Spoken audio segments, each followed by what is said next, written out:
আমি এখানে একটা মোবাইল দিয়ে ভিডিওগ্রাফি করেছি এই লুঙ্গি এবং গেঞ্জি পরে। আর এখানে যে গ্রামের প্রাকৃতিক দৃশ্যগুলা সেটা আমি এখানে ধারণ করেছি। একটা ফল ছিল, ফলটা পড়েছে এবং কি ফল ছিল সেটা আপনারা নাম বলবেন কমেন্টস বক্সে, এটা আপনাদের জন্য রেখে দিয়েছি।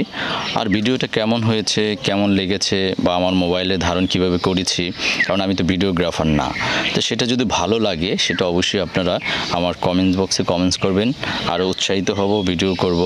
চলেন, ভালো লাগলে শেয়ার করেন, দেখি।